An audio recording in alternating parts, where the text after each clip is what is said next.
Thank you for listening. My name is Mike Strauss, aka Strauss21. I'm a mixed martial arts journalist. I currently contribute to bjpen.com, Low Kick MMA, CageSidePress.com. You could find my work there as well as my YouTube channel at aka Strauss21.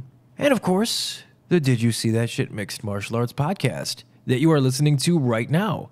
Here is my latest interview. I hope you enjoy it. I want to welcome back to the show Mr. Juan the Kraken Adams. Has a big fight coming up here fresh off of his very impressive UFC debut in Milwaukee. What is going on, my man? Nothing much, just training, getting ready for the fight, ready to go to Canada. Yeah, I see that, man. You got a big fight coming up here. Before we talk about that, though, I wanted to ask you, man, it was good seeing you. It was good meeting you face-to-face there in Milwaukee. I was kind of hoping that your next fight was going to be in Chicago here, but hey, I'm just happy that you got another fight, and it's soon. Before we get into the Canada talk, though, man, did you get the LASIK surgery? Yeah, I actually got PRK done, which, because for LASIK, the recovery process is a little bit shorter, but the mechanics of the surgery and everything, some states won't allow you to fight with it. So I had to double check with Mick and, the compliance people and the lady that does all the licensing. And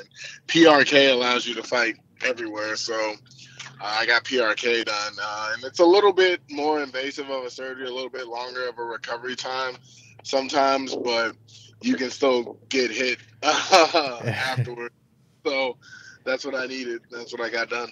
And so just to clarify, though, you are recovered, you are 100%, and everything is good. Yeah. My vision's actually better now than it was with contacts. So I'm really thankful for that.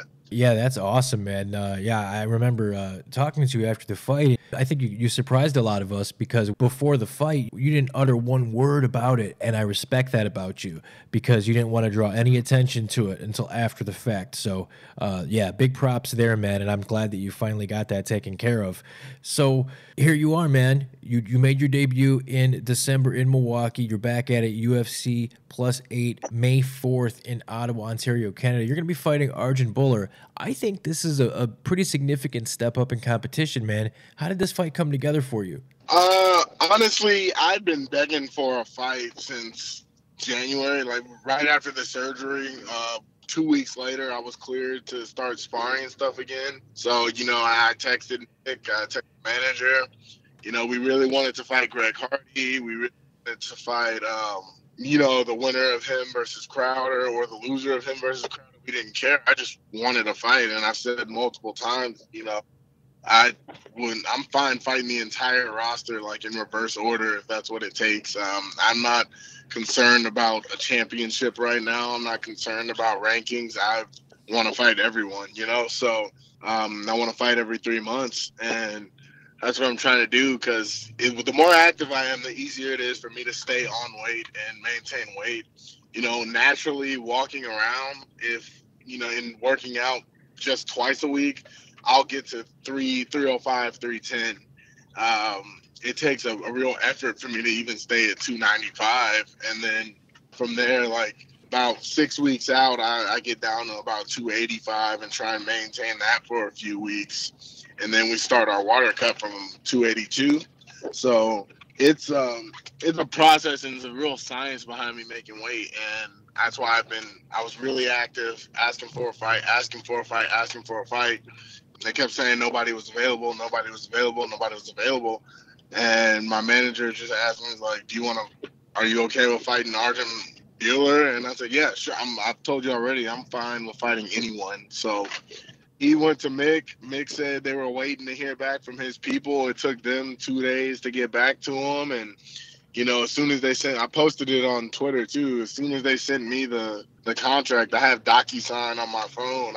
It's got my signature saved. I signed it and sent it 10 minutes later, officially accepting. And I was ready to go. Yeah, I was going to ask you about that. I saw that on social media. You had like a timestamp on there of it. So you just responded right away. You didn't even give a shit who was on the other end of that contract, right? Yeah, I really didn't care who was on the other end of it.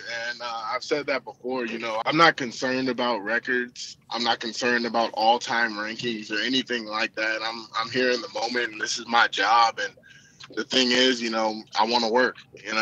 I gotta work. So I'm not the type of person that can just sit down and do nothing for long periods of time. I'm always doing something, and I wanted to get back in there. So I didn't care who was on the other side of it.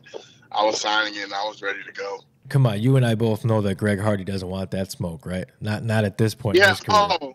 I know. I've been antagonizing him for months on social media. Him and his management team.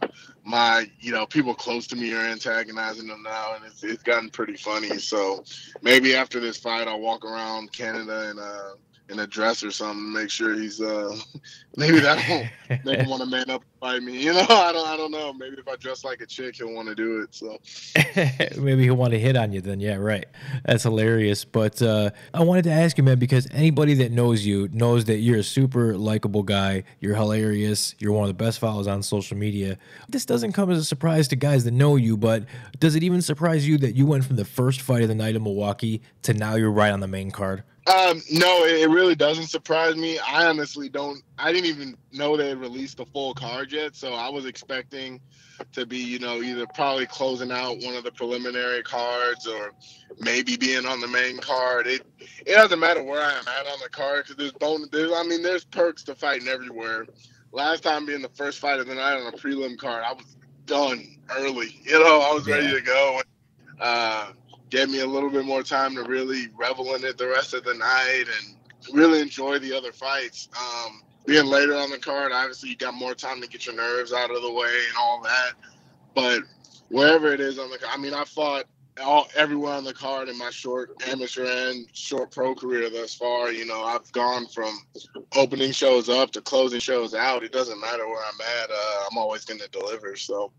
But it was a bit of a surprise because it is a jump in record, going from a guy that's 5-2, 5-3 to 8-1. But he's still not the most experienced guy I fought, so I'm ready for it. Yeah, it's gonna be a good fight, man. I can't wait. But before I let you go, I wanted to ask you. I saw on Twitter, I saw that you put something to the extent where people that are blocking you, but they're still tagging you, that still benefits you. Who are you referring to? I don't even know the dude's name. He's doing it from like a fake account, and honestly, like I have a crazy ex-girlfriend that does stuff like that. Every few months, she'll pop up with a new fake Instagram and start messaging me about how I'm gonna lose a fight or my striking sucks. So I just assume it's her. I get a like that. I hear you. We all got that crazy ex-girlfriend. Yeah, so I don't know who he is. He was just saying really dumb stuff. Before he blocked me, I look at his page and it's just like all he does is, or all they do is talk crap about fighters that beat their favorites. So I don't really care about it all that much, but they don't realize that just talking about me in the algorithm and the way it does, it recognizes those characters and it increases my relevance. So it's like you're helping me even by hating me. It's pretty funny to me. Yeah, haters gonna hate, and there's no such thing as negative publicity, right? Right, exactly. So I want to give you a few minutes here, man. Shout out your coaches, sponsors, whatever you would like, man. The floor is yours, my man. Awesome. Yeah, definitely. First and foremost, I got to thank Rhino Pro Truck Bed Liners. They're my biggest sponsor.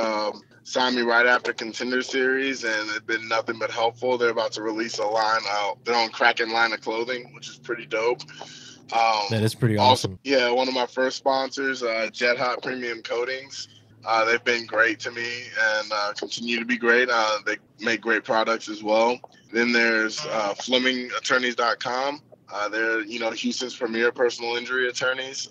Huge shout out to them, Michael P. Fleming and Associates. Then we've got my coaches, of course. There's Coach Jeremy Laughlin, MMA Mastermind, Ryan Casey Baker, strength and conditioning guru as well as nutritionist. And, he does MMA stuff for me too. And then my striking coach, Coach David Kelly, Leroy Vasquez out of Paradigm Training Center. And then there's the Fight Lab. Those are my main gyms. And another big sponsor of mine is Facet 7 Fitness. They gave me a membership there to do all my strength and conditioning workouts. One of the few gyms that has weights and space enough for me to get a good workout in. So that's my whole team right there. And just want to give a huge shout out to all of them. Big thank you. Awesome. Well, I do appreciate your time, man. I know that you're busy fitting me in here on your way to training. So best of luck to you, man. UFC on ESPN+8. It's going down just one day before Cinco de Mayo. So like you said, man, just in time for May 5th there. So that'll be an extra little bonus for you.